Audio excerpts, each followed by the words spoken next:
So this is how you can do some basic calculations in Excel. So as you can see here in column A, I've got my item, so I'm going to put this in bold. So we've got item, which is a banana. We've got a price, and it's at 100 units. So I'm not going to put a currency value to that. But this is primarily because I'll do basic arithmetic before I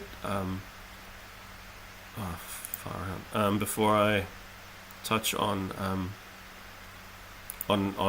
currency, because currency involves decimal places. So and this might actually demonstrate that already. So like as we can see, if you look at the standard rate for GST in New Zealand, that's 15% GST. So to add GST, it's basic arithmetic.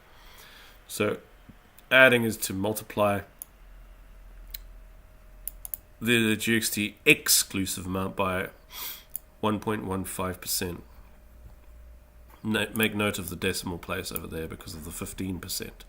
So that in doing so, you eliminate the whole thing of having to like change it to percentages and whatnot. So there you see there's your amount that you have to multiply by. It's 1.15. Sorry, yeah.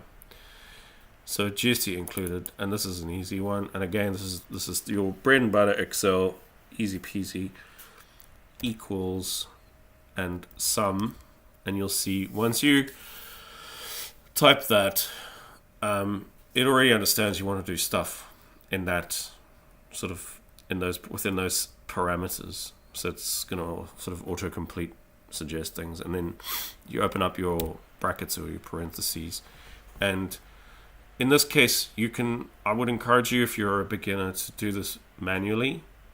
So you want to multiply the price of the banana, which is 100, to include GST, which is 1.15. So you're going to go B2, which is your value that you want to multiply by. And you can see now Excel knows what you're doing because you've already selected the cell that you want to multiply. And then in Excel and on your keyboard, the multiplication symbol is Shift 8. So that's your multiplication there. And that's that little star sign. It's also available in your num keys, so you can type it in there if you've got numlock. That's multiplication. So you multiply that by 1.15, and then you close your brackets, so Shift 0, and just hit Tab, and there's your amount. Now you can take it a step further, and you can highlight column B and column C, and you might as well just put D in there, and you can select your currency. So you've got currency values here already, so you can go more accounting formulas, and you've got your you just drop down your categories here. That's probably the best way to do it, and you can say currency price. You can click that. Oops, see, it's got numbers, but there's got the decimals, so you can just put currency as well, and I'll put dollar signs on it for you.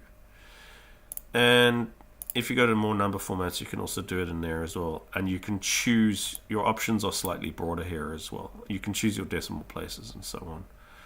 And that's just keeping within your local currency's kind of language parameters, if you like. And that's how you calculate GST. Now you're probably wondering about the XGST. So say you're given the GST inclusive value. And that's quite simple as well, because now you're going to do the same thing, but you're just going to use a different operation. So we'll start with the formula again. This is your bread and butter. So equal sum, open brackets, and now you're going to put, you can already see Excel kind of anticipates. It says number 1 and number 2 because it knows You can put multiple things in there, but in this instance, you can put a number or you can put a value, as we've demonstrated before. But in this case, the value, which can be any number, is sitting in C2. So you can type it in manually, or like which we did previously, or you can actually just select it. And so now it's got C2 in there. You hit your comma. That's your delimiter. That's a word you need to remember as well. And then you can add other things, or you can add your operator, because we're not going to add another value in here. We're going to add what you're going to multiply or divide. In this instance, we're dividing, and that is your division key or symbol sits in your num, and it's either the shift question mark or it's this one here. It's your /. So that operator stands as a division,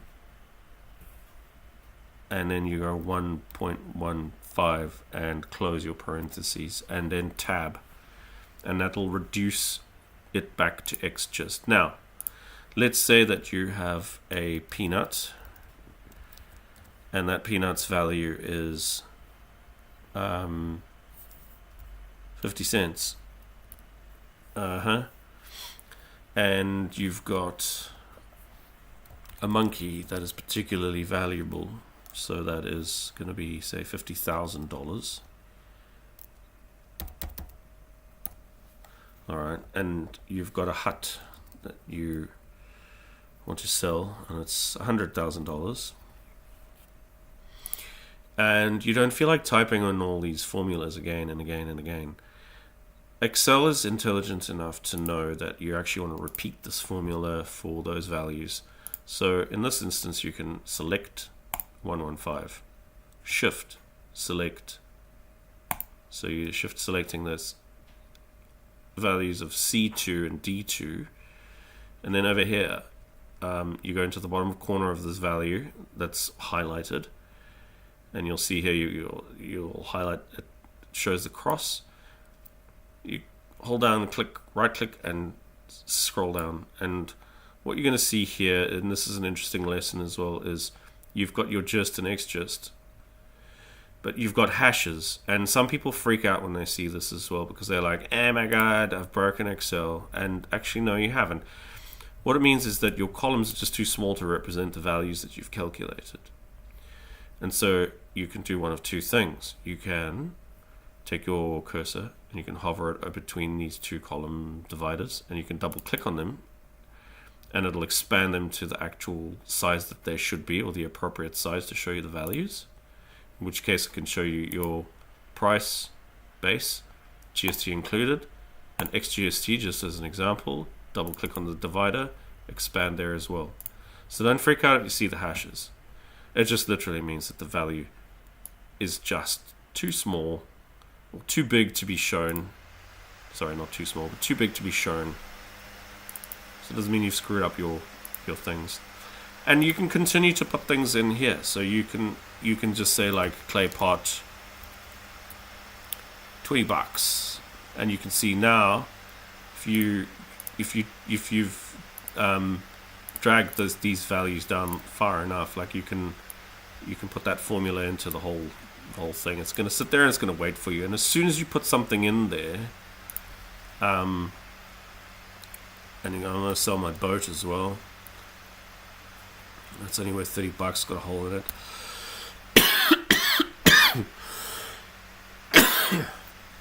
You've got your value, GST included, and XGST. Now, an important thing to note as well is that something that could be covered in another thing is just your interface here in general. So you have to see, like, you've got your values calculated here, but there's a formula in there, and that's in your formula bar, and that sits here. So that you can switch with your formula bar and view.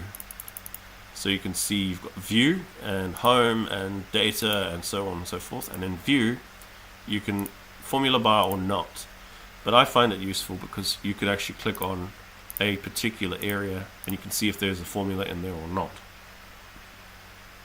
Because bearing in mind, some formats don't allow for the actual formula to actually perform its task. All right, that's me for now.